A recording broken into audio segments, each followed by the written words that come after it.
excelente. Ahí está. Fíjese, Alejandra, se va a incorporar en cualquier minuto Mario Desbordes. Alejandra, para partir contigo, estamos hablando en Chile de hibernación. Si estamos preparados para entrar en una hibernación en el ámbito económico, social.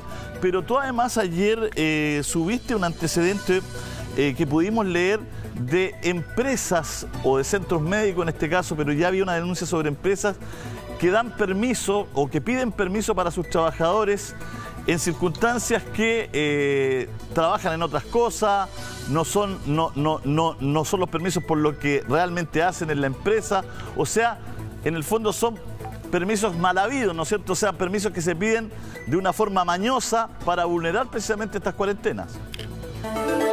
Sí, y en este caso, bueno, así como tú cuentas, yo he recibido muchas denuncias de empresas que hacen esto.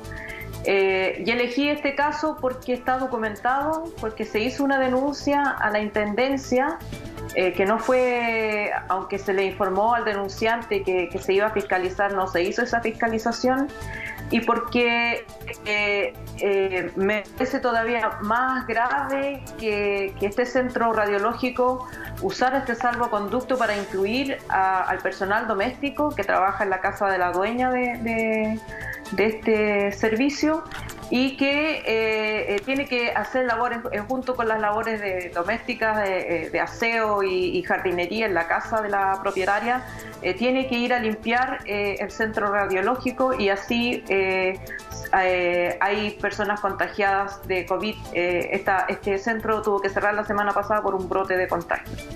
Es relevante porque, como tú dices, ¿qué es lo que pasa aquí? Que se vulneran las medidas que ha tomado, ¿no es cierto?, el gobierno, que ha tomado la autoridad, precisamente para poder parar los contagios, ¿no? Si se utiliza este centro radiológico, por ejemplo, utilizaba el nombre del centro radiológico para entregarle a personas que hacían otras labores, incluso para entregarle o hacer ir a trabajar a gente mayor con patología, senador Moreira, ¿no es cierto?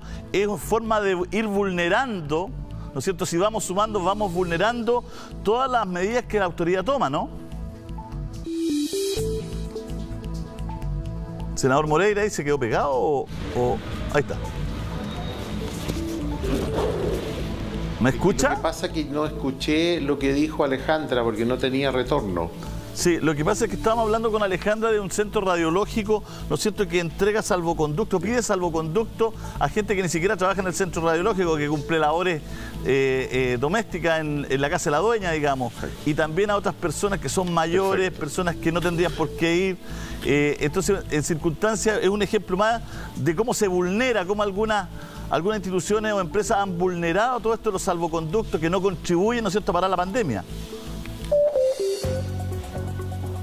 Bueno, principalmente yo creo que es importante que se hagan estas denuncias, precisamente para que nos demos con mayor razón cuenta de lo que está pasando en nuestro país, donde la gente no ha tomado conciencia de lo que significa esta pandemia. Mire, esta situación la hemos visto en reiteradas oportunidades del abuso de algunos empleadores, de gente que se aprovecha con estas situaciones que no corresponden, pero en el día de ayer en el Senado aprobamos un proyecto de ley. Yo no digo que con eso vayamos a solucionar los problemas de falta de respeto a las normas sanitarias, pero por lo menos es un avance porque hay un problema cultural. La ley no va a cambiar el tema cultural de que la gente no toma conciencia y no respeta las normas, porque yo lo he dicho, creo que el 50% de los problemas de contagio obedecen, más allá de las directrices del gobierno en enfrentar la pandemia, obedece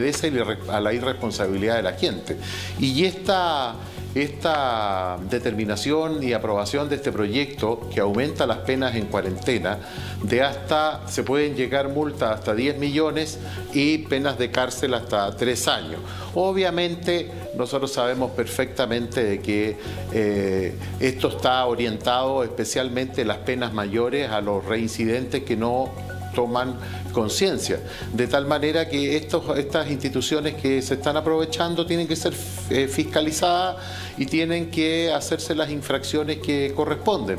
Y ahí después vamos a llegar a un tema que seguramente vamos a tocar en el panel. Bueno, ¿qué medida más restrictiva tomamos? ¿La hipervernación o aumentar el toque de queda? Porque ya vemos que no hay respuesta de la ciudadanía y no hay cumplimiento de las normas.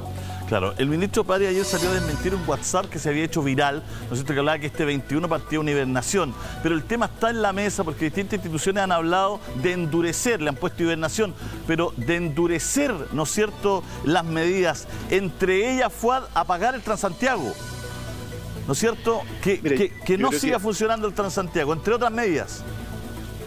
Mira, lo primero que quiero señalar es que las medidas sanitarias de esta naturaleza no pueden quedar a merced de la voluntad de las personas. Eso lo entendió nuestro país en la década de 1930 cuando se dictó el Código Sanitario, ¿no es cierto?, donde es la autoridad la que tiene que imponer medidas obligatorias, restrictivas de el movimiento, como las cuarentenas que tienen que ser mucho más fuertes, mucho más rígidas. Y aquí hay que hacer tres cosas. Lo primero es poder tener mucho más conciencia de que abusos como estos hoy día no son una astucia, no, son un acto criminal. A mí me parece que hay una irresponsabilidad enorme de quienes abusan de este tipo de permisos individuales o colectivos, o quienes salen sin permiso de manera reincidente. Esa actitud es criminal hoy día, no es la chispeza, como diría Gary Medel, no es astucia, sino que es una actitud criminal. En ese sentido a su juicio hemos perdido la batalla de Santiago. Hay que ganar una guerra quizá, pero perdimos la batalla de Santiago porque se hacía todo, ¿no es cierto?, esta batalla de Santiago que vino para bajar los números están creciendo, han ido creciendo, la cantidad de contagios que tenemos, estamos en el ranking mundial, digamos, perdimos eso, tenemos que replantearnos un nuevo escenario donde haya más fiscalización, donde quizás haya toque de queda más temprano, donde se apague el Transantiago, donde funcionen algunos centros de abastecimiento, quizás no todos los días, para que realmente ayer el director clínico de la INDISA, Rodrigo Castillo, el doctor Rodrigo Castillo, el director médico, me decía, necesitamos un espacio de un par de semanas que esto baje, porque no damos más. Yo creo que es indispensable tener que hacerlo. Yo creo que no queda otra alternativa que tener una hibernación, una cuarentena real, ¿no es cierto?, donde realmente disminuyamos de manera drástica la movilidad, y eso significa el que se restrinjan completamente los permisos de abastecimiento, ¿no es cierto?, los permisos colectivos, y que muchas actividades que se han declarado esenciales, revisarlas para que algunas de ellas en definitiva también puedan cesar su funcionamiento. Y eso tiene que ir acompañado, por cierto, previamente de tener los ingresos para la familia. Por eso que es tan importante el sentido de urgencia, el ingreso familiar de emergencia, que eso esté, porque la gente no se puede quedar en su casa sin tener para comer. Aquí hay gente que es irresponsable y hay gente que no tiene alternativa. Tenemos que resolver el problema de la gente que no tiene ingresos y, por otro lado, tener sanciones drásticas y fiscalización para quienes no solo son irresponsables, sino que están en una actitud derechamente criminal. Esto va a permitir ganar tiempo. La solución definitiva no es extender una hibernación de manera permanente. Va a haber que hacerlo, pero para poder ganar tiempo. Por un lado, para poder descongestionar un poco el sistema hospitalario, pero por otro lado, para poder implementar esta nueva estrategia, ¿no es cierto?, similar a lo que están haciendo en otros países como Australia, de mucho más testeo, trazabilidad y confinamiento real, sobre todo en residencias sanitarias, porque todos sabemos que la realidad socioeconómica de nuestro país impide que en las casas se pueda hacer una cuarentena efectiva. Por eso es que esto es un paquete, no hay una bala de plata que resuelva el problema. Vamos a necesitar un periodo de hibernación, vamos a necesitar un cambio de estrategia definitiva, vamos a necesitar más fiscalización, vamos a necesitar apoyo económico directo como el que se está tramitando hoy día en el Congreso después de este marco de entendimiento que acordamos el fin de semana, para darle un alivio a las familias que no tienen ingreso y que por tanto se les hace imposible quedarse en su casa sin alimentación. Y vamos a tener que apelar también a la conciencia de que esto hoy día es criminal. Estamos en los número 1, digamos, contagio por millón de habitantes, y la verdad es que tenemos hoy día una situación que es catastrófica y que puede seguir empeorando, y eso va a seguir empeorando también las consecuencias económicas y sociales y humanitarias de esta pandemia. Por eso es que son distintas alternativas las que hay que poner en marcha con sentido de urgencia. Me alegro que haya un cambio de estrategia, me alegro que exista la disposición de tener cuarentenas efectivas como la hibernación, pero eso tiene que ir acompañado de ingresos, de recursos para la familia y de fiscalización real y efectiva. ¿Están esas condiciones condiciones, Mario Desbordes, diputado, están esas condiciones que habla Fuad Chahín, se están dando, se están empezando a complementar, hay un acuerdo político por lo menos después de 3 meses, bueno, se demoraron harto en ponerse de acuerdo, pero llegó, digamos. ¿Están las condiciones para que esto pueda ocurrir? Van a estar las condiciones, hoy día no están. Objetivamente no, mientras no se pague el IFE y llegue a todos los hogares que no tienen ingreso para una familia de 4, que es el ejemplo clásico de 400.000 pesos, no están las condiciones, así de simple. No, las comunas que han aumentado más el contagio son las comunas de sectores populares, Los Espejos, Cerro Navia, Pudahuel, Pedro Aguirre Cerda, que son comunas en donde la gente está saliendo porque necesita llegar ingresos todos los días, porque si no, no come, así de simple. Entonces, hoy día no están las condiciones. Luego, pagado el IFE, podemos hacer restricciones, por supuesto, pero vamos a tener un tema ahí. Se va a empezar a pagar masivamente el IFE y vamos a tener una avalancha de gente, estamos hablando de mínimo 2.100.000 hogares o más, porque probablemente haya más que lo necesiten, en donde la gente va a salir a comprar apenas le llegue el bono, y los bonos van a pagarse, perdón, el ingreso se va a ir pagando de a centenares de miles de personas, porque es una transferencia de fondos a la cuenta RUT. Ahí vamos a tener un tema que cómo se administra. Yo no lo tengo claro. ¿Qué vamos a hacer cuando ¿Cuándo debería esa plata llegar a las familias? Si se aprueba esta semana, debería estar dentro de la próxima pagándose el IFE. El presidente nos ha dicho que debe pagarse sí o sí dentro de junio, y por lo tanto ese es el punto clave para poder aumentar las restricciones, ya sea como hibernación o como ha planteado el senador Moreira, aumentando el toque de queda. Hay distintas alternativas, pero no hay duda que tenemos que disminuir de manera muy brusca y muy importante la cantidad de personas que está circulando. Y además hay que aumentar la cantidad de testeos, no solo al que tiene síntomas o al que estuvo cerca de alguien contagiado, sino que los países que salieron más exitosos de esto porque testeaban masivamente a la gente. No era solamente eso. Mario, el problema es que el tiempo juega en contra. Si ya estamos hablando de la otra semana, porque después, como bien usted dice, va a llegar el dinero, la gente va a ir a comprar cosas, ¿no es cierto? Sí.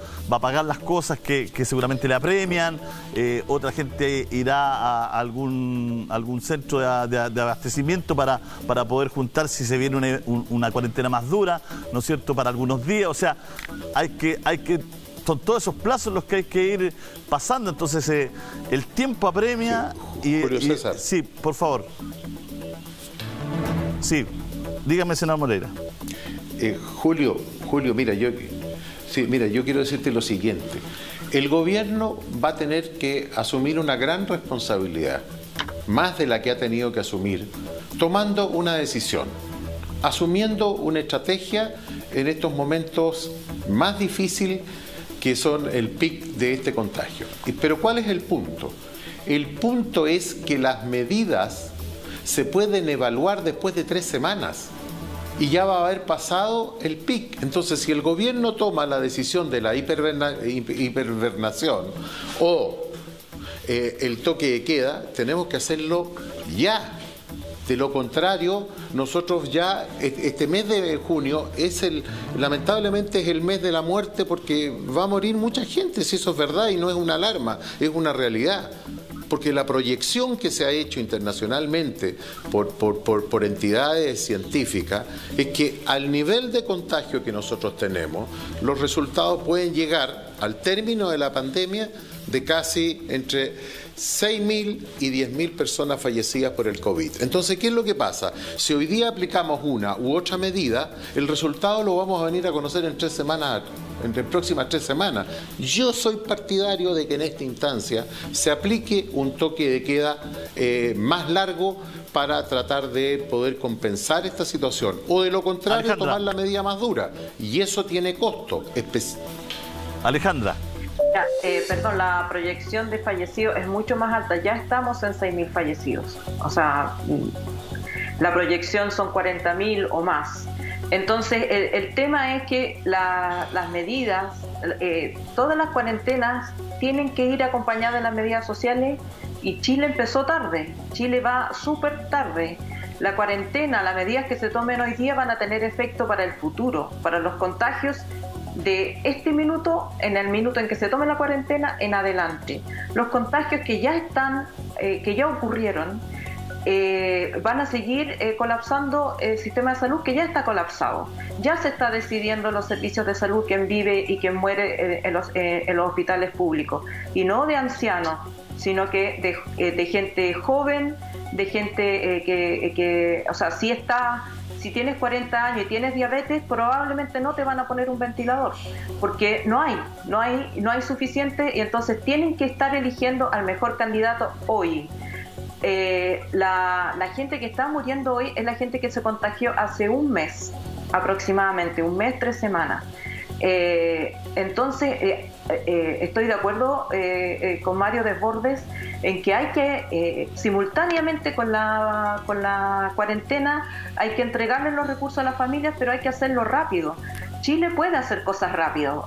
Chile es un país presidencialista, tiene instituciones en su lugar, y esta es una medida de excepción. Si realmente nos preocupa la vida de los chilenos, hay que tomar las medidas ahora, todas las medidas, no solamente hibernación. Por supuesto que si yo le digo a la gente que se quede en la casa y el empleador está sacando salvoconductos truchos, va a tener que ir a trabajar, no le va a quedar otra. Si yo pongo una cuarentena en Estación Central, donde viven los inmigrantes hacinados en una pieza, y le digo que se vaya a una residencia sanitaria y el dueño del lugar le va a quitar la pieza o le van a robar las pocas cosas que tiene, tengo que hacerme cargo de la realidad, no de lo que yo quiero, no de lo que yo me imagino. Y por eso es tan importante la labor que han tenido los alcaldes, el servicio de salud primario y todas las personas que trabajan en los territorios, porque ellos conocen esta realidad. Ellos son los que tienen que decir, esta es la mejor manera de hacerlo, a costa de equivocarse, a costa de cometer errores. Si la vida es lo que está en juego, a mí me parece que las medidas ya están atrasadas, ya fue, digamos. Sí. Y esta idea de que el pic va a llegar, o que ya el contagio y el aumento de contagio y muerte no se detiene en algún minuto mágicamente hasta no se tomen medidas. Iván, pero emplazó a Iván, son muchas más las proyecciones de muerte, decía Alejandra, y decía que las medidas han llegado tarde. ¿Usted cree que las medidas han llegado tarde? Mire, estas cosas suceden una vez cada 100 años, este tipo de desastre.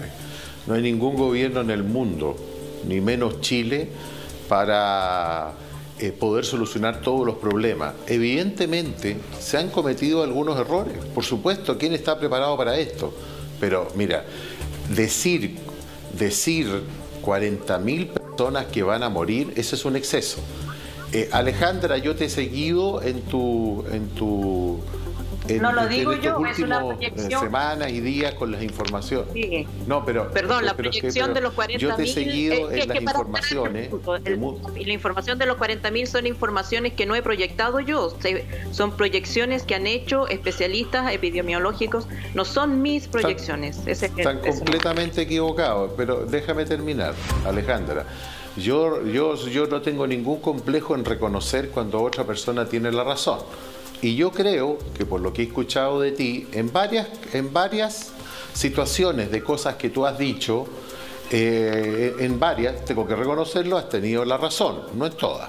Y yo valoro eso, y no tengo complejo en reconocer que tú no te has equivocado en algunas cosas. Pero sí, Alejandra, lo de los 40.000 personas, no sé cuál es la fuente tuya, pero las proyecciones internacionales, incluso tengo entendido de la OMC, científica, que ojalá no ocurra, que ojalá fueran mucho menos, en Chile, con el nivel de contagio, se proyecta, para ser más exacto, alrededor de 13.000 muertos. Pero aquí no se trata de estar contando los muertos, aquí lo que se trata es buscarle soluciones, en la medida que hagamos posible el poder entregar a través de las instituciones del Estado estos recursos a la gente lo antes posible. Y eso tenemos que hacerlo, porque los resultados, vuelvo a repetir, los resultados de las medidas que se toman se vienen a conocer después de 3 o 4 semanas. Antes imposible. Pero entonces, el gobierno, perdona, es que el gobierno... Sí. Senador, pero es que para poder sumar, para poder crecer, para poder cambiar, también hay que hacer un mea culpa. Hemos sido lentos y mezquinos con la gente, hemos tenido un mal diagnóstico. No. Pero mira, Se lo pregunto. No, yo creo que no se ha sido mezquino. No, en primer lugar, no se ha sido mezquino. El gobierno ha tratado de buscar las mejores soluciones. Se dice que no ha escuchado a la oposición, sí la ha escuchado. El gobierno, a medida que han ido sucediendo las cosas, ha ido corrigiendo las cosas que se pueda haber equivocado. Y no hay que tener complejo en reconocer las cosas cuando uno se equivoca. Lo importante es buscarle solución. Sí, pero el gobierno ha ido corrigiendo las cosas, Iván, pero aquí no se le puede... senador, yo me ciño a los hechos. ¿Por qué para las familias de este país eran buenos 65.000 pesos y a la baja para abril, mayo, junio? ¿Y por qué ahora son buenos 100.000? ¿Qué pasó en el camino? A eso me refiero con la mezquindad. ¿Se evaluó mal? Esa es mi pregunta en el fondo. Mire, por los hechos, Mire, yo le voy a decir una cosa con respecto a eso. A mí me dio un poco de molestia de que nosotros tenemos que poner la cara como parlamentarios de gobierno frente a ciertas determinaciones en que después cambian. Por supuesto que yo no estaba de acuerdo con los 65.000 pesos porque no lo encontraba adecuado. Sí, tiene toda la razón. Y lo que a mí me molesta es que después se sube a 100. Qué bueno que se suba a 100.000 pesos. Pero ¿por qué no nos dijeron antes a nosotros como parlamentarios de gobierno que teníamos los recursos para que fuera mucho más? ¿Cuál es la respuesta frente a esto que yo señalé algunas autoridades de gobierno? Es que los 65.000 pesos se habían dado porque en ese minuto la situación del país era distinta a la que sucede hoy día. Bueno, entonces nosotros debiéramos habernos proyectado con que este contagio iba a ser mayor y se necesitaba poder entregarle mayores recursos a las familias, porque hoy día lo que se está haciendo, yo lo valoro, son 2 millones de familias, 5 millones de personas que van a recibir estos recursos.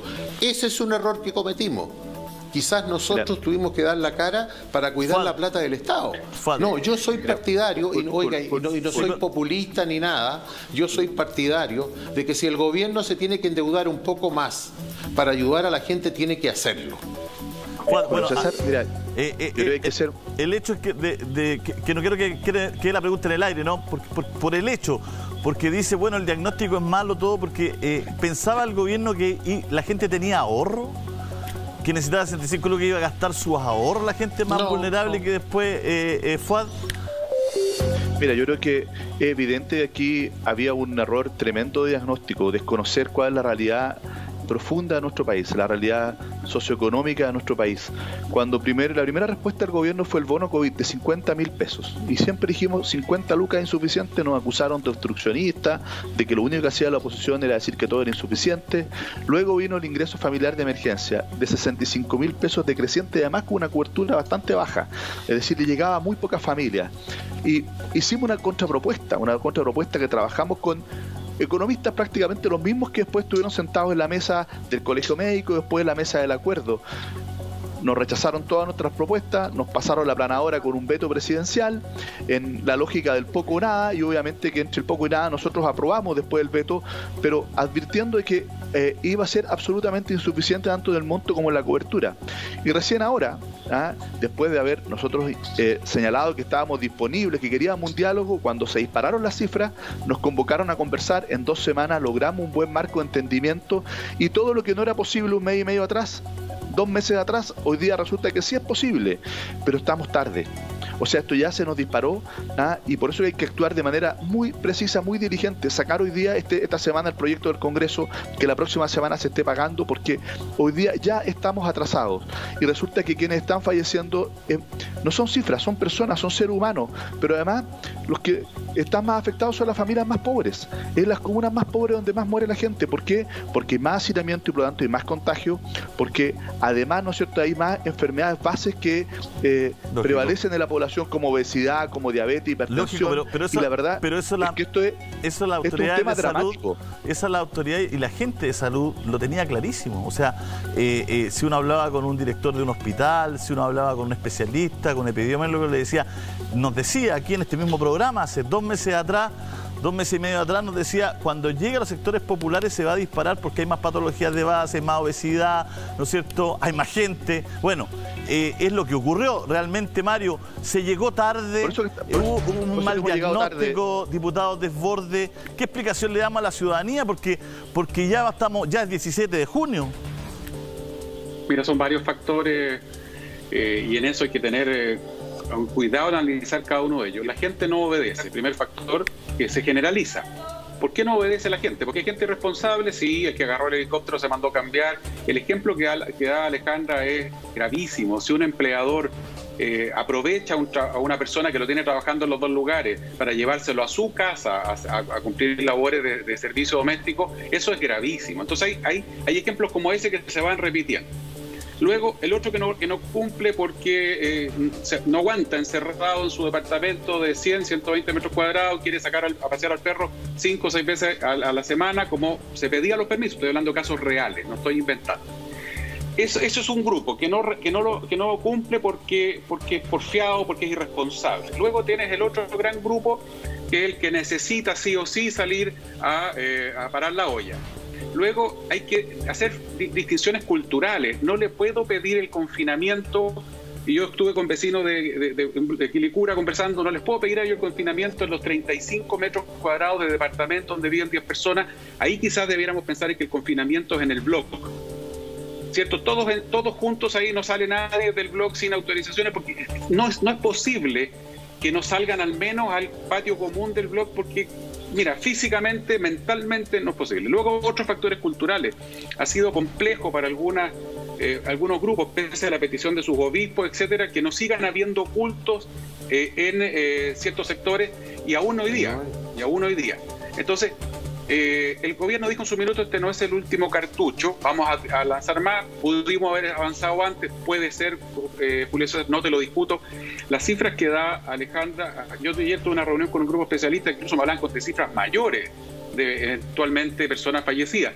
Si la pega es que no se cumplen esas cifras, y si podemos pagar esta semana, si la Contraloría toma razón rápido, si los parlamentarios andamos rápido, si hoy día la Cámara de Diputados deja aprobado, el Senado en la tarde quizás al tiro el IFE, y mañana está listo para ser firmado, que la Contraloría anda rápido, publicado, pucha, ojalá pagar este viernes. Luego, te insisto, sí, que la pregunta que se hace, Mario, la pregunta que se hacen los ciudadanos es ¿por qué no firmamos esto de los 100.000, de los 400.000 familiares en abril? Julio César, los balances los vamos a hacer y duros, no quepa duda, y duros en unos meses más. Y ahí vamos a decir, bueno, se equivocó el gobierno en esto, se equivocó la oposición en esto otro, fue un error, las cifras de fallecidos no eran, todo eso que está en discusión hoy día tiene que aclararse, y 100%, no te quepa duda. Claro. Pero lo que hay que hacer hoy día es ponerle la pata al acelerador a esto, adoptar medidas para que la gente, ojo, te va a quedar un grupo de personas. Anoche en un canal de televisión, la PDI mostraron un operativo de la PDI en el Tirso de Molina, que es un mercado, ¿cierto?, para la gente que no está viviendo en regiones, que está entre Recoleta y Santiago. 10 detenidos, los 10 migrantes, los 10 ilegales, los 10 no van a tener IFE. Solo en ese pedacito chico, en esos 50 metros cuadrados. ¿Cuántos? Yo he hablado con nuestros alcaldes, comunas que yo represento, Estación Central, Quilicura, etcétera. ¿Cuántos migrantes, familia migrante va a recibir el IFE y cuántos no? O sea, vamos a tener igual algunos miles de personas que van a seguir saliendo. Entonces, el problema no es fácil de enfrentar, pero es urgente. El problema, pagar el IFE. Ayer hablaba con un conductor del Transantiago, 500 lucas gana, está en la ficha social todo, pero por ganar las 500 lucas no recibe el IFE. No va a recibir. Tiene 4 hijos, su señora y él, se llama Jorge. 6 personas viven con esas 500 lucas. Entonces él no puede quedarse en la casa, con IFE, sin IFE, Alejandra. Estamos en un zapato chino.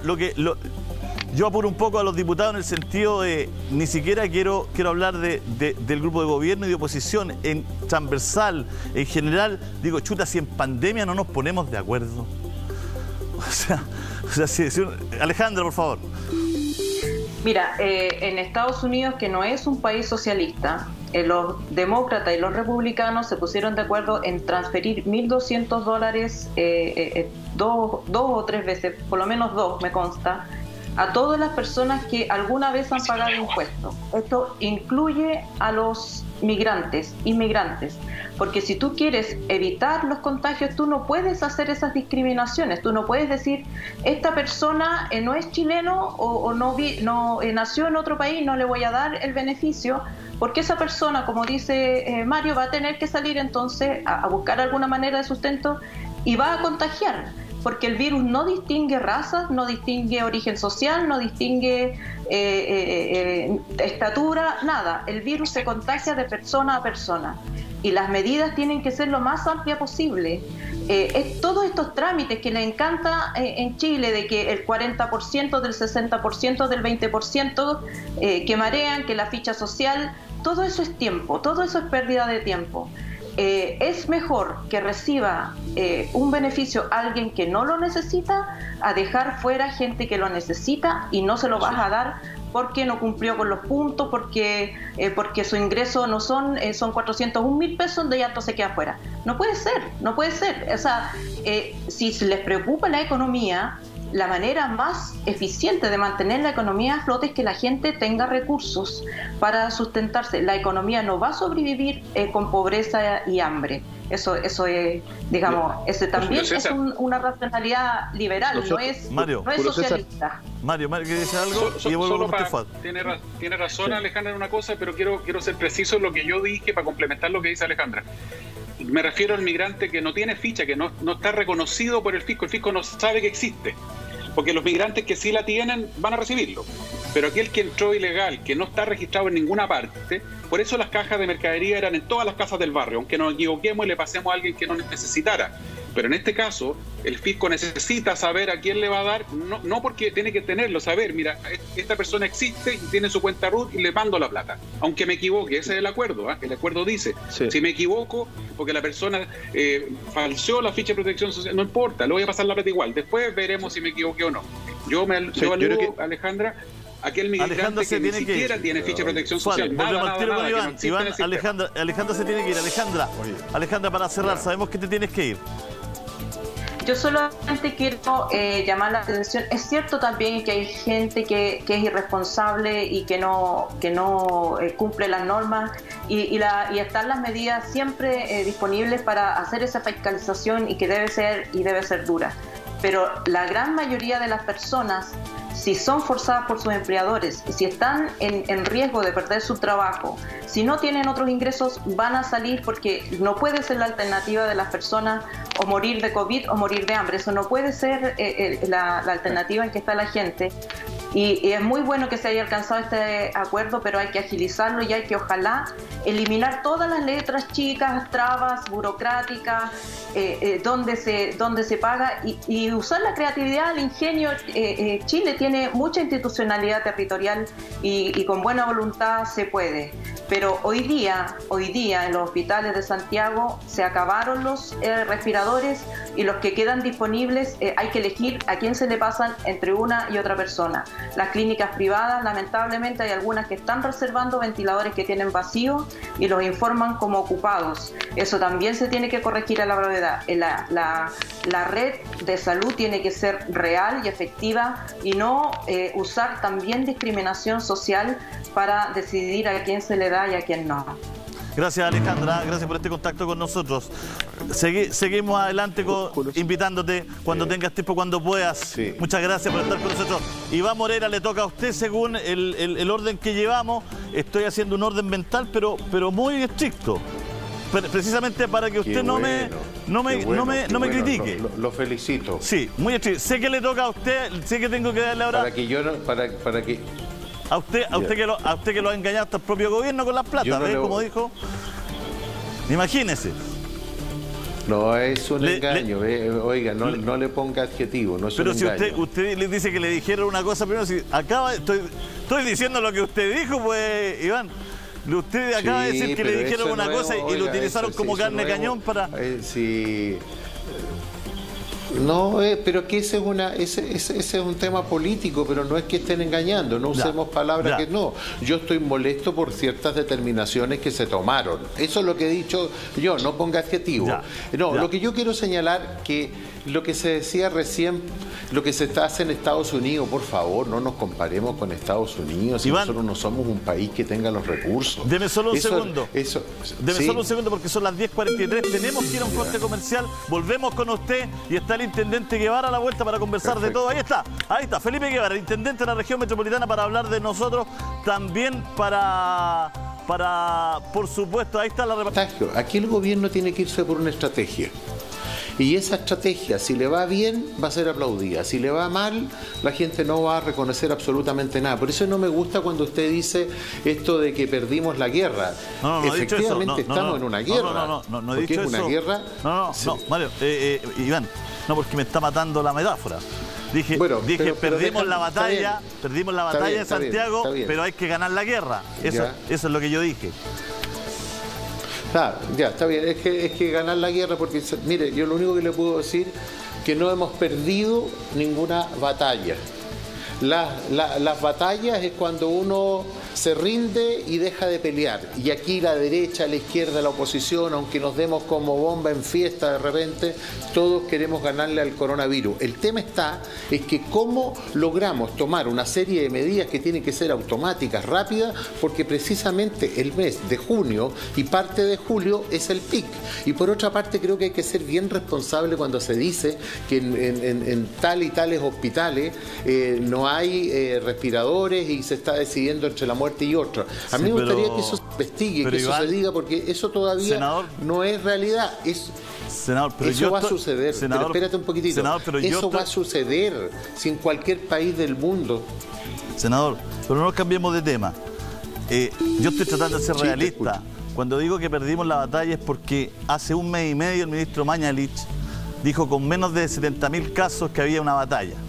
Hoy día el ministro Mañalich se fue, tenemos 185.000 casos, tenemos según la OMS prácticamente 6.000 muertos, el doble de lo que se informa en Chile. Entonces, ese es mi punto. Quizás perdimos esta batalla, pero no hay que perder la guerra. Fuad, esa es la... Sí, pero uno tiene que hacer... Dígame Iván, para que termine. Tiene que hacer comparaciones, Julio César. ¿Con quién? Julio, uno tiene que hacer comparaciones con los demás países del mundo. Oye, uno tiene que entender que nadie tiene hoy día la suficiente fuerza ni los medios para poder lograr exitosamente el triunfo sobre este virus. Esto va a dejar secuelas muy graves. Esa es una cosa obvia. Pero si en la comparación estamos sexto en contagio a nivel mundial. Nosotros tenemos...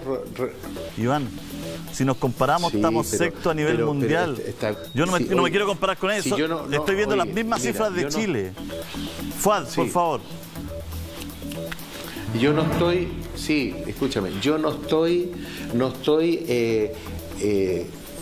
de ninguna manera no dándome cuenta de las cosas que pasan.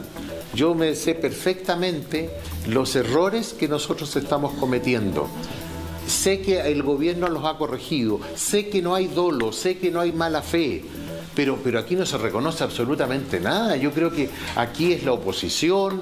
Qué bueno que los medios informen, investiguen, pero cuando tú hablas con la gente que sale en la calle, que hay miles de personas que no respetan esto, senador, esas personas tienen una visión distinta. Si el gobierno estuviera tan mal, no estaría sucediendo de que la gente anda campante en la calle como si no pasara nada. Pero senador, no lo entiendo. No lo entiendo, senador.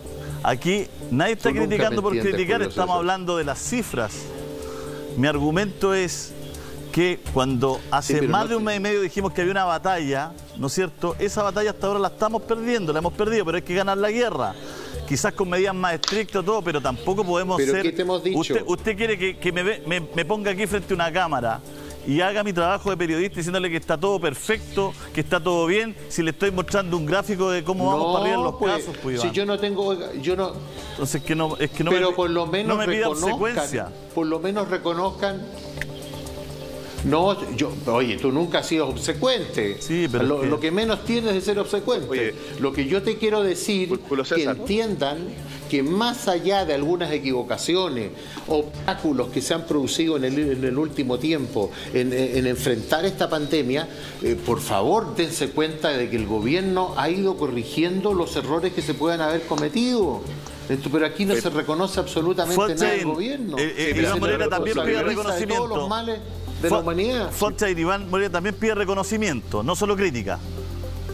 A ver, lo primero es que nosotros creemos que aquí hay una estrategia que fracasó completamente. ¿Ya? La de las cuarentenas dinámicas fracasó, luego, ¿no es cierto?, estas cuarentenas totales, pero súper flexibles desde el punto de vista de los permisos, fracasó, y el negarle incluso la información a los municipios de la atención primaria, quienes pueden hacer realmente la trazabilidad, también fracasó, y hoy día se está intentando corregir, tarde, pero quiero decir que esta batalla no se gana en los hospitales se mitigan los efectos, esto se gana en el territorio, y para poder ganarla en el territorio los elementos fundamentales son los que se han repetido tantas veces: testeo, trazabilidad, para poder efectivamente darle seguimiento a los casos, y confinamiento efectivo. Y creo que en eso estamos fallando, estamos tarde, esa estrategia todavía no se implementa y nos está costando caro, nos está costando caro en vida, nos está costando caro en la situación económica, nos está costando caro en la situación humanitaria que estamos viviendo como país. Y yo quiero plantear una preocupación, porque es muy importante el acuerdo que alcanzamos desde el punto de vista del monto y los principios del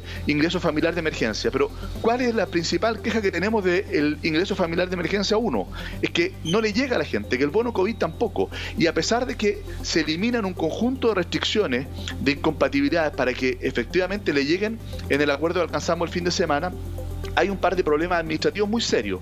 Hay mucha gente que no ha denunciado, yo se lo he comunicado al ministro Monkeberg de Desarrollo Social, el que el registro social de hogares en la última semana aumentó artificialmente, de manera sorpresiva, el indicador socioeconómico de muchas familias, que se creó un nuevo indicador socioeconómico de emergencia, pero que se basa en información administrativa que tiene 90 días de desfase, y por lo tanto la situación de muchas familias de hace 90 días puede haber sido mucho mejor que la que tiene hoy día, y que por lo tanto cuando se le aplique este indicador puede quedar fuera el beneficio. Y si las familias van a actualizar su registro social de hogares, esto se tiene que corroborar después, y se demora entre 30 y 45 días en actualizarse el registro, y por lo tanto la verdad es que aunque esté listo para pagarse el IFE, hay muchas familias que van a tener derecho o que tendrían derecho, pero que no les va a llegar. Por eso es que nosotros creemos que aquí es muy importante, y se lo planteé ayer al ministro Monkeberg, el principio de buena fe. Es decir, si alguien va a actualizar su registro social de hogares al sistema web, que se le crea, que en definitiva sea esa la información que se tome para poder modificar su puntaje.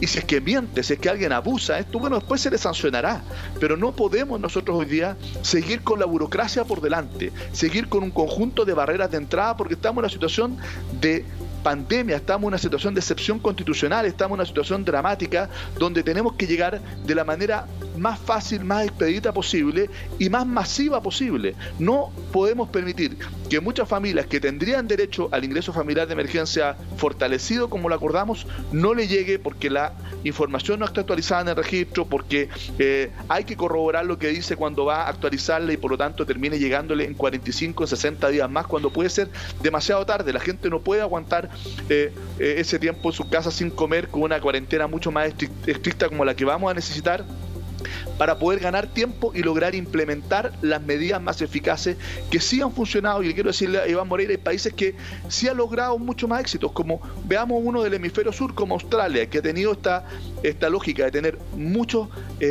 trazadores, muchos rastreadores, que lo que buscan es acompañar a las personas que están contagiadas y preocuparse que realmente tengan confinamiento y que todo su grupo de contacto también se haga el PCR. Pero parece ingrato compararnos con Australia, parece ingrato compararlos con Nueva Zelanda, con Estados Unidos también, porque Chile es Chile, digamos. Tenemos nuestra propia idiosincrasia, tenemos nuestra propia realidad. Si el problema es no conocer la realidad de Chile.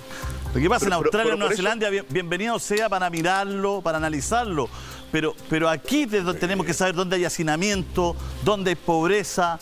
Pero eso lo conocen los municipios, y por eso es que es tan importante que la información la tengan los municipios, la tenga la atención primaria, y eso ha sido la lógica en Alemania, en Nueva Zelanda. No estoy pidiendo que el mismo aporte económico se le dé, porque la virtud de Alemania ha sido la velocidad.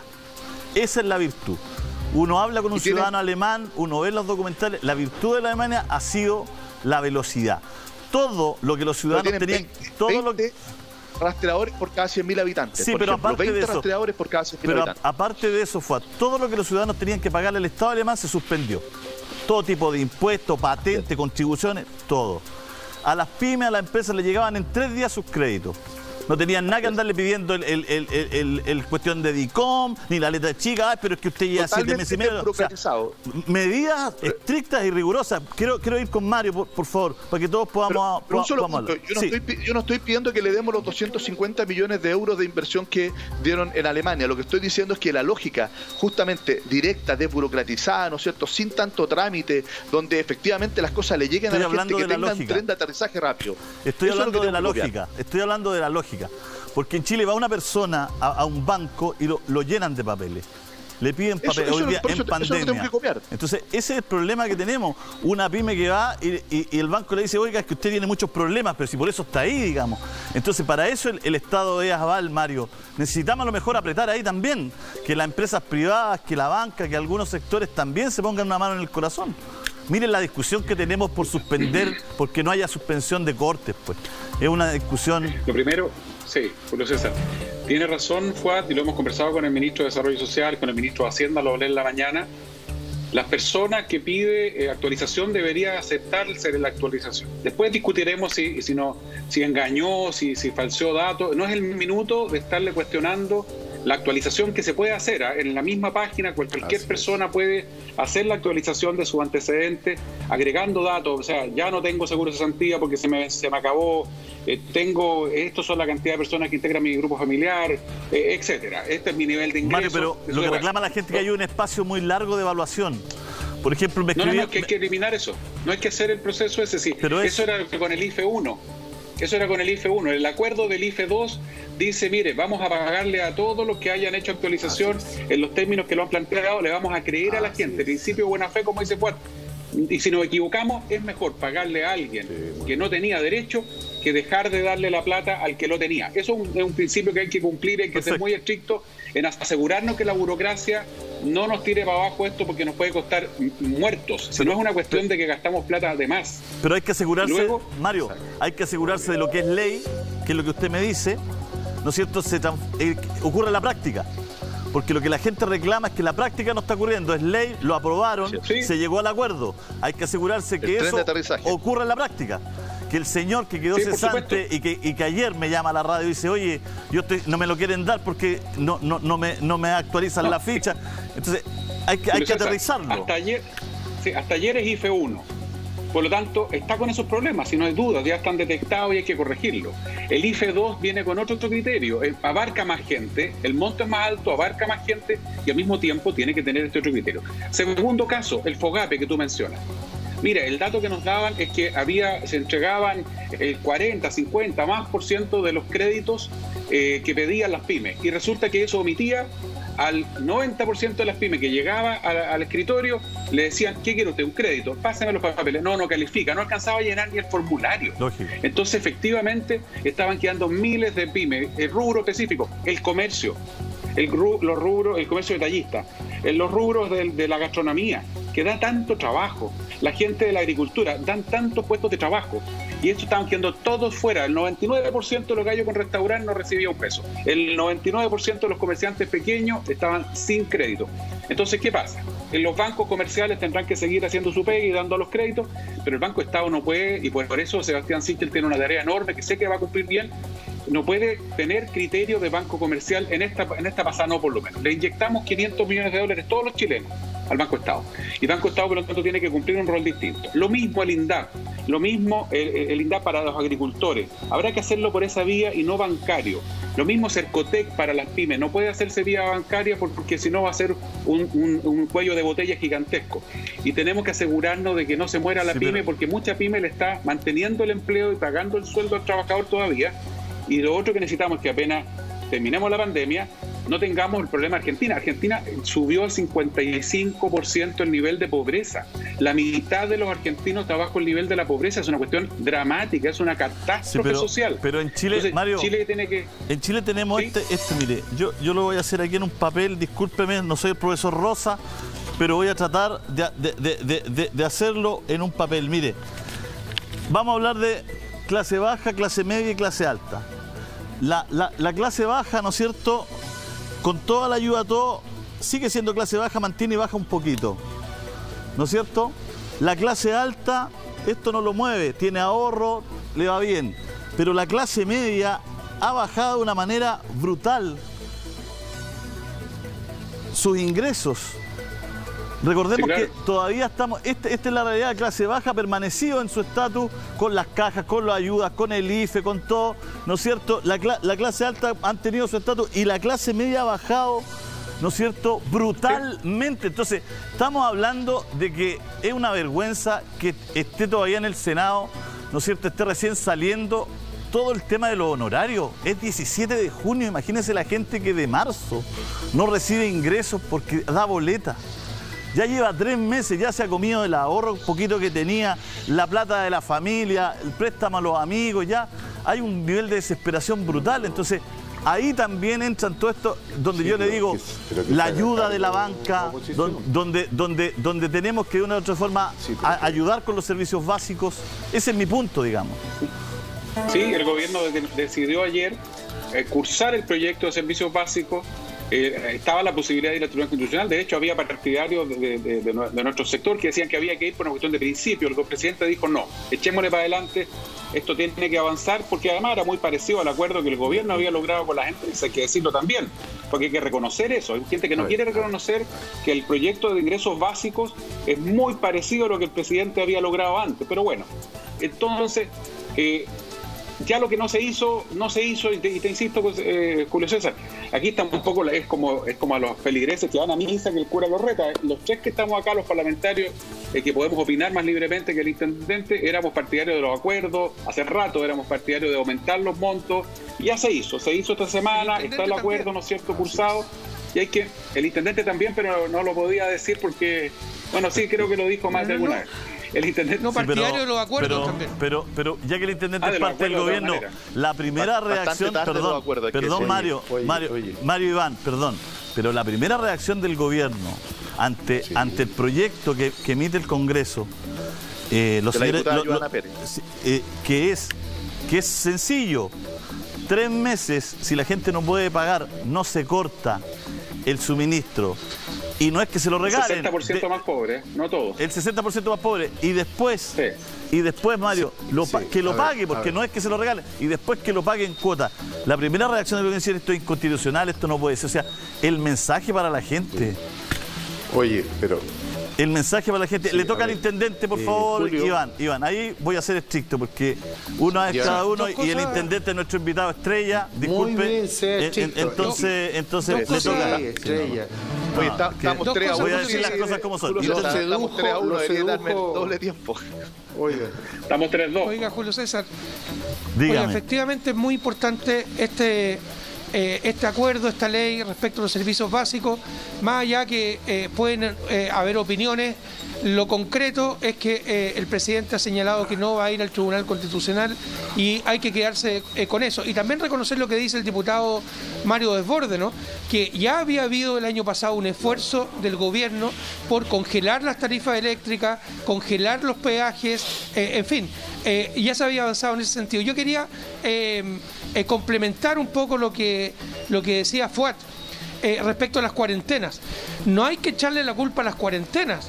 Aquí hay mucha gente irresponsable que sale estando en cuarentena, porque usted ve que en Punta Arenas, en Osorno, en Chillán, en Temuco, sí salieron de la cuarentena porque las personas se portaron bien. Chilenos igual que nosotros. Entonces la culpa no es de la cuarentena, la irresponsabilidad de muchos, y ellos tienen los mismos permisos y ellos tienen las mismas empresas funcionando. Entonces, ¿por qué en Temuco funciona, en Punta Arenas funciona, en Chillán, Osorno, y aquí no funciona? No es culpa de la medida, es culpa de la irresponsabilidad con que muchos han afrontado la medida. Y por eso es importante la fiscalización. Si le echamos la culpa a la cuarentena, claro, entonces ya nos relajamos y la culpa es de la medida. Intendente, pero si alguien, la autoridad, sea quien sea, se da cuenta que no está funcionando porque la gente responsable tiene que actuar, pues. Tiene que cambiar, tiene que usar otra estrategia. Si son... Por eso lo que dice Fuad Ese es mi punto. tiene toda la razón. El día viernes me tocó dirigir una reunión con el subsecretario Arturo Zúñiga, con todos los alcaldes de la región metropolitana y los directores de servicios de salud, para ver cómo con mucha rapidez incorporamos a esta estrategia de mejor manera a la atención primaria. Estamos trabajando en eso, como bien dice el presidente de la Democracia Cristiana. Y eso implica, desde luego, el reconocer que había un actor que a lo mejor no estaba tan bien representado en esta ecuación, y por eso los alcaldes se han matriculado y el gobierno ha estado inyectando recursos a la atención primaria para poder activar ese músculo tan importante de la cadena de la salud. Pero intendente, uno lo que espera, ¿no es cierto?, es que la responsabilidad es civil y ciudadana. Si los ciudadanos no están respondiendo, para eso existe la autoridad. Y la autoridad tiene que ponerse firme y dura. Entonces, ahí es donde estamos, en esa línea estamos, en esta línea de conversación estamos. Y por eso estamos hablando de hibernación, quizás, y estamos hablando de endurecer las medidas, porque la estrategia tiene que evolucionar, tiene que ir cambiando. Julio. Senador Moreira, a pesar de que no le toca, le voy a dar la palabra. Sí, pero después me des cuenta. Primero, por favor, déjame terminar una idea, porque aquí se ha tocado un tema muy delicado.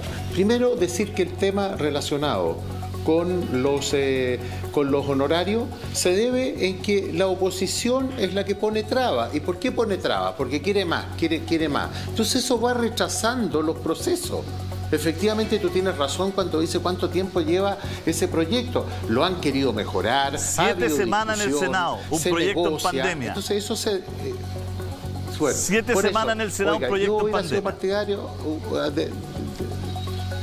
Sí, pero oiga, pero no le eche la culpa al gobierno. No le estoy echando la culpa a nadie. Le eche la culpa a... Yo no le echo la culpa a nadie aquí en este panel, Iván. Segundo. Siempre usted quiere hacerme sentir mal, que le echo la culpa. Yo no le echo la culpa a nadie. El Senado no es de gobierno. Es que usted me pone en contra del gobierno. El Senado es de la República. Cuando digo 7 semanas en el Senado, hay de todo en el Senado. No le estoy echando la culpa al gobierno. Pero si no, oye. No, pero es que es verdad. Y los senadores de gobierno y de oposición pidieron que se congelara el proyecto. Que le tocaba. No, pero oye, pero espérate. No, pero espérate un poquitito, yo te pido. Después, si quieres, no me das la palabra. Ya, bueno. Mira, pero yo te quiero decir una cosa. Son 2 cositas más de fácil despacho. No me la des, de fácil despacho. La segunda, yo le quiero decir que no está en desventaja Fuad en este panel. Porque yo he visto que los demás panelistas le han encontrado la razón en muchas cosas y que no está en desventaja. Y por último, hay un tema que para mí es delicadísimo, que se acaba de hablar, y yo tengo mi opinión. Se ha hablado de que el presidente de la República tomó la decisión de no ir al Tribunal Constitucional por el proyecto de ley de los servicios básicos. Ninguno de nosotros estaba en contra de la buena fe de este proyecto, pero el gobierno nos indicó a nosotros de que este era un proyecto inconstitucional. Y nosotros somos los que ponemos la cara en las buenas, en las malas, tenemos que aparecer públicamente ante las cámaras, tomando decisiones que son muy impopulares. Entonces, ahora con esta determinación, que el presidente no va al Tribunal Constitucional, lo que está haciendo es darle la razón a la oposición. ¿Y por qué le está dando la razón a la oposición? Porque está diciéndonos que el proyecto no era inconstitucional. Y nosotros quedamos muy mal ante la comunidad. Y a mí me parece que estas cosas no deben seguir pasando, porque al final los que nos llevamos los costos políticos somos nosotros. Yo estaba de acuerdo con el fin de ese proyecto y estoy de acuerdo con eso. Yo me abstuve porque me dijeron que era inconstitucional. Senador. Entonces yo creo que el tema de la constitucionalidad de las leyes tenemos que ponernos de acuerdo nosotros mismos con el gobierno, porque no puede ser que en esta determinación lo que se ha hecho es encontrarle la razón a la oposición. Senador, pero es que en estos pocos minutos que usted ha hablado durante esta mañana, ya 2 veces me ha contado el mismo cuento. Me contó lo mismo con las 65 lucas. que el gobierno le dijo que no había más, que tuvieron que poner la cara, que usted quería más, y ahora me está diciendo que con esto es lo mismo. Entonces es preocupante. Es preocupante, por supuesto, y por eso lo estoy diciendo. Mire, yo soy un gallo de gobierno de una sola línea. Muchas veces uno toma decisiones y apoya medidas impopulares y da la cara en televisión, en las buenas y en las malas, apoyo a mi gobierno, pero por lo menos yo espero que seamos un poco más consecuentes en lo que se dice, en lo que se nos pide y lo que finalmente se hace. Fontaine, por favor. Oye, mira, yo creo que uno lo que tiene que defender no es ni al gobierno ni estar necesariamente en contra del gobierno, tiene que defender a los ciudadanos desde el Parlamento, y si tiene convicción de que un proyecto es bueno, ¿verdad?, y no tiene la convicción de que es inconstitucional, tiene que apoyarlo. Yo creo que no porque se lo pida al gobierno uno va a actuar de determinada manera, así que tiene que asumir su responsabilidad. Yo quiero decir que aquí tú tienes un punto muy importante, tiene que ver con la clase media. Mire, respecto a los honorarios, nosotros, y en este mismo programa lo conversamos, planteamos que se le devolviera a los honorarios íntegramente su devolución de impuestos sin descontarle ni la salud ni la previsión, digamos, en esta oportunidad, por este año, digamos, porque con eso le damos una liquidez de inmediato. Esa plata lo hubiesen recibido en abril o en mayo, y no se nos escuchó. Y eso era lo más simple, lo más sencillo, era la devolución íntegra, ¿no es cierto?, que no se le descontara de la devolución de impuestos las cotizaciones a los honorarios que se le está aplicando gradualmente. No se nos escuchó. Claro que hemos planteado que es un tope muy bajo el que se establecía en el proyecto de honorarios, y nosotros creemos que es importante llegar también a una clase media que desde marzo está sin ingresos. Muchos de los profesionales que trabajan a honorarios y también técnicos que trabajan a honorarios se han quedado completamente sin ingresos, y es una clase media sin capacidad de ahorro, altamente endeudada y que no aguanta 2 meses sin ingresos, cae inmediatamente bajo la línea de la pobreza, y por eso es que me parece que debíamos ampliar la cobertura. Finalmente, respecto de las pymes, yo creo que advertimos que el FOGAPE iba a tener dificultades, problemas, porque los bancos, para que le presten plata a una empresa, esta empresa tiene que demostrarle que no necesita la plata. Si le demuestra que necesita la plata, no se la pasan, y eso ocurre siempre, con o sin garantía del Estado.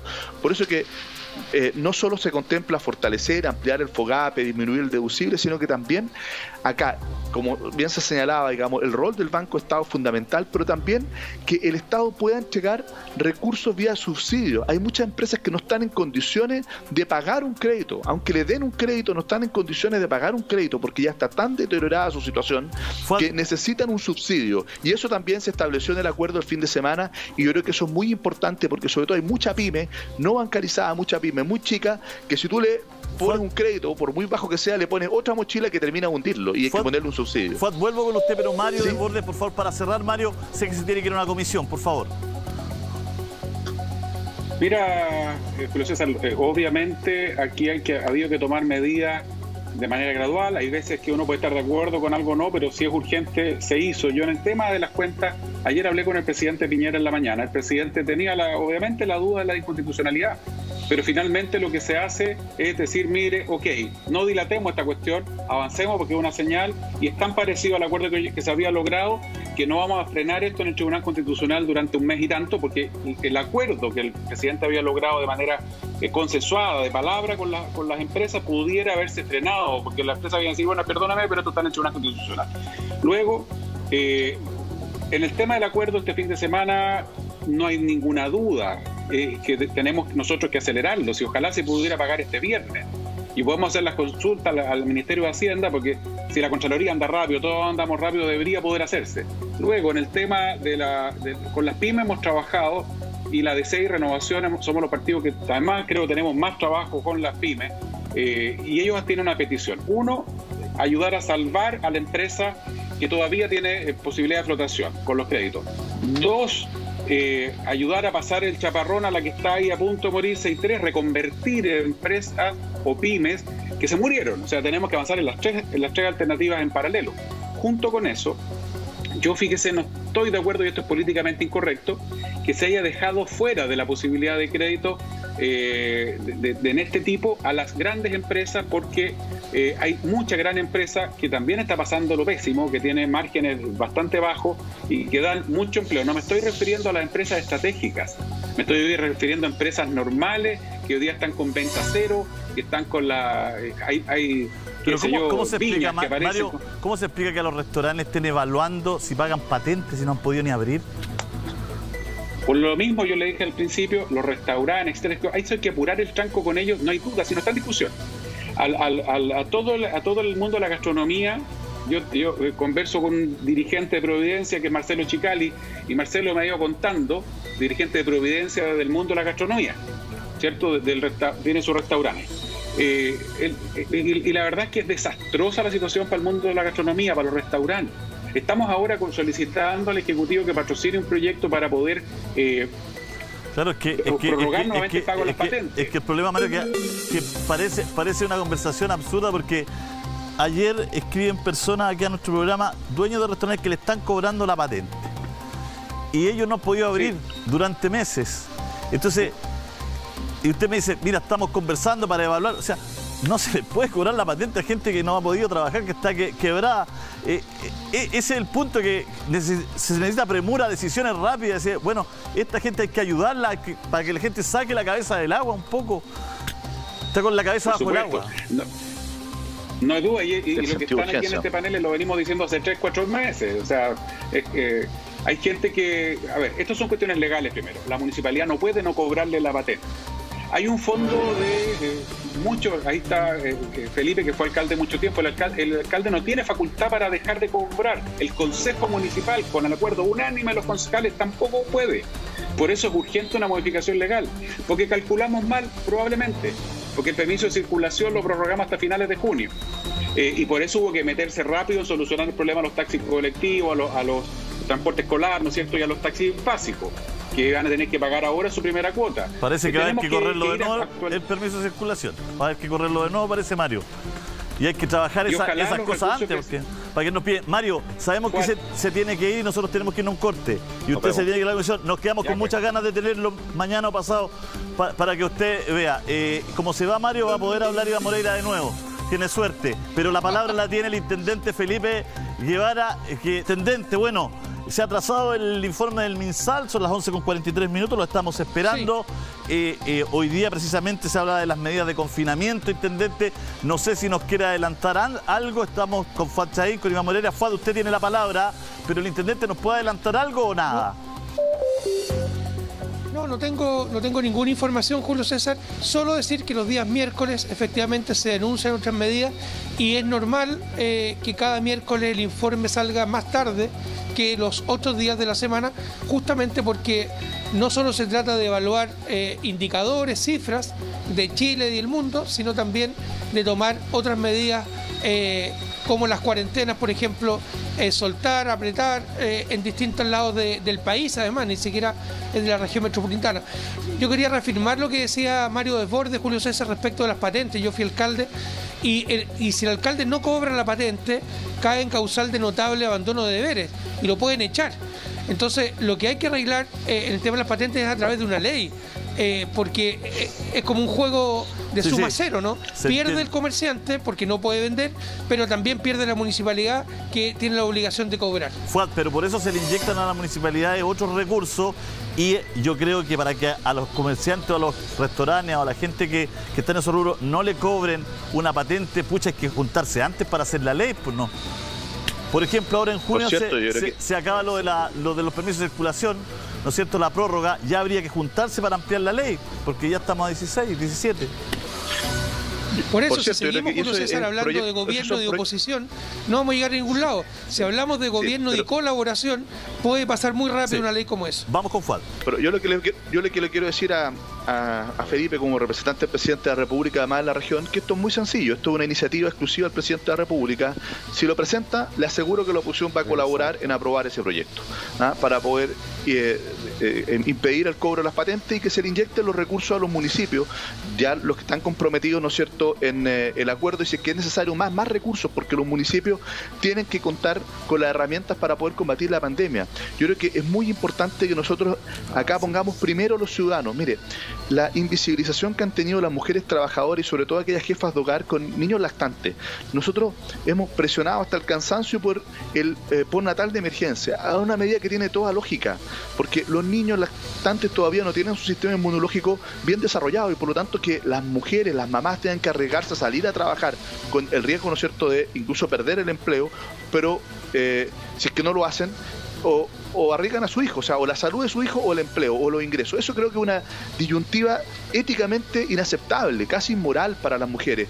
Y hoy día, nuevamente torciendo un poquito, hay que decirlo, la Constitución se está empujando este proyecto. ¿Por qué? Porque el gobierno no lo patrocina, porque el gobierno no quiere hacerse cargo de esta realidad. Plantea una solución que es totalmente distinta e insuficiente, que no se hace cargo de la realidad de la mujer lactante, que no puede teletrabajar, en muchas de ellas que tienen que hacer trabajo presencial y que por lo tanto el teletrabajo no es una opción, y que la alternativa sería la ley de protección del empleo, o sea, disminuir su ingreso a prácticamente la mitad, cuando muchas de ellas son el sostén de su hogar. ¿Por qué no a las que están en edad de lactancia, efectivamente le podamos dar este postnatal de emergencia? Pongámosle un tope para que no beneficie a las mujeres de más alto ingreso, que probablemente sí pueden hacer teletrabajo, pero que sí le llega a la clase media, a esas mujeres esforzadas que son, como te digo, muchas de ellas jefas de hogar. Son cuestiones que no podemos seguir llegando tarde, no podemos seguir obviando el sentido de urgencia. Lo mismo que hemos conversado en este programa. Oye, el dogmatismo que impide que, por ejemplo, autoricemos excepcionalmente utilizar una parte acotada, excepcional de los recursos de las AFP, y que después se pueda devolver con un bono de reconocimiento del Estado, o se pueda devolver con una mayor cotización, pero que personas que hoy día están sin ingreso, no tienen cómo pagar su arriendo, no tienen cómo ir a hacer las compras al supermercado, que lo están agobiando las deudas, pero que tiene 30, 40, 60 millones ahí que no puede utilizar al menos una parte excepcionalmente. Yo creo que tenemos que dejar atrás estas rigideces ideológicas que a veces tenemos, ¿no es cierto? Esta dictadura de la tecnocracia en que nos dice no, porque esto podría generar no sé qué efecto, cuando la gente está en un estado de necesidad enorme.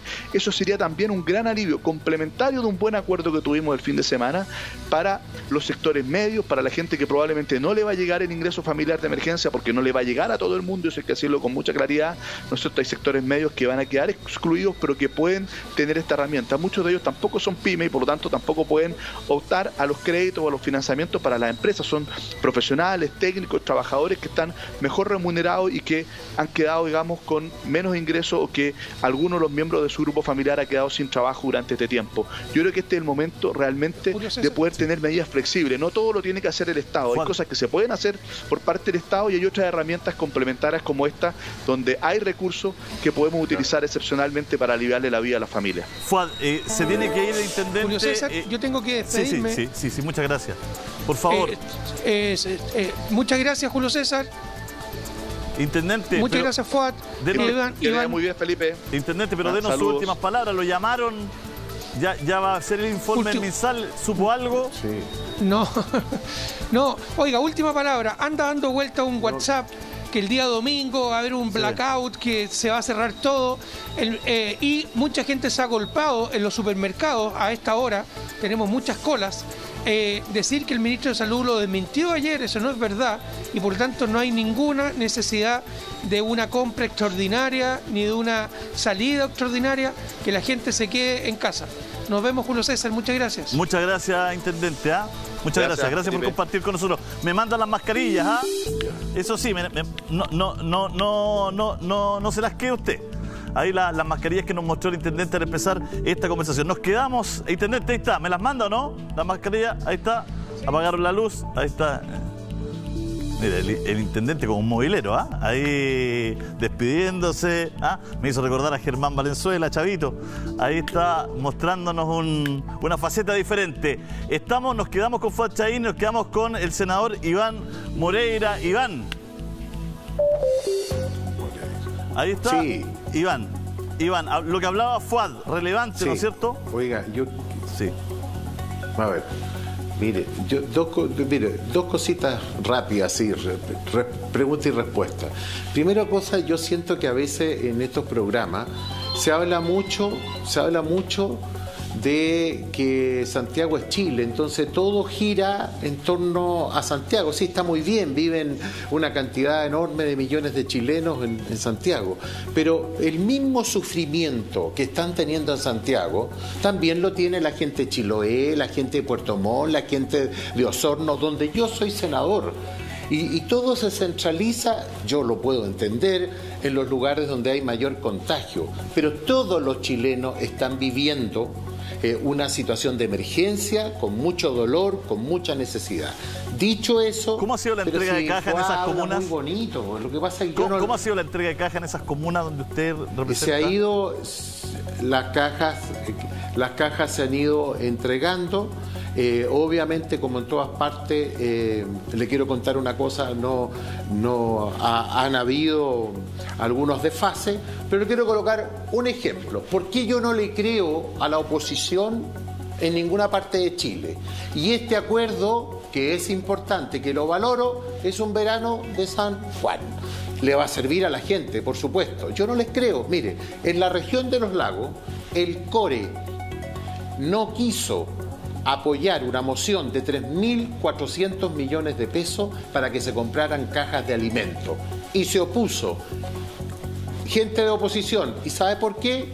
La gran pelea del CORE de la región de los lagos era porque ¿quién entregaba las cajas? Entonces la gente de oposición dijo, no, pues nosotros no queremos que las cajas las entregue el gobierno porque es político. Esa sí que es mezquindad. Entonces, eso que sucede en la región, sucede en todo Chile con la oposición y yo no les creo. Entonces, es fácil lo que dice hoy día Fuat, que la gente pueda sacar la plata de la AFP, que se prorrogue por 3 meses más el tema de las patentes. Todas estas cosas que se piden tienen unas implicancias y se hace ver como que la gente no es la prioridad del gobierno. Eso no es así. Es una mirada política muy mezquina, muy egoísta. Y yo a ellos no les creo. Aunque el presidente llegue a acuerdos con ellos, aunque se reúnan, eso dura 1 mes, 2 semanas. Pero con la oposición que tenemos hoy día en Chile, senador, no tenemos ninguna llegada feliz. Senador, si quizás la crítica es el dogma, ¿no? Hay una mirada de ver la sociedad... déjeme terminar. El dogma que hay en algunos personeros para oponerse o abrirse a nuevas medidas creativas, diferentes. Estamos viviendo una época de pandemia. Tenemos un estudio de Acción Ciudadana, tengo entendido que más del 80% de los chilenos le gustaría retirar un 10% de su AFP. Y las respuestas siempre son tan dogmáticas. ¿Por qué no abrirse a estudiarlo? Hay una gran capa media de este país que no ha recibido ayuda, senador, y eso es verdad y hay que decirlo. Una gran capa media que está desesperada, que tiene su taxi, su transporte escolar, trabaja en turismo, que tiene su restaurante, que trabajaba en los restaurantes. Hay una gran clase media. Entonces, esa gente, mucha tiene ahorro en la AFP y dice, a lo mejor ahí hay una posibilidad, pero hay un dogma que dice no. Quizás abrirnos a conversar, estamos en pandemia, abrirnos con medidas creativas, no irresponsables. Deme solo un segundo.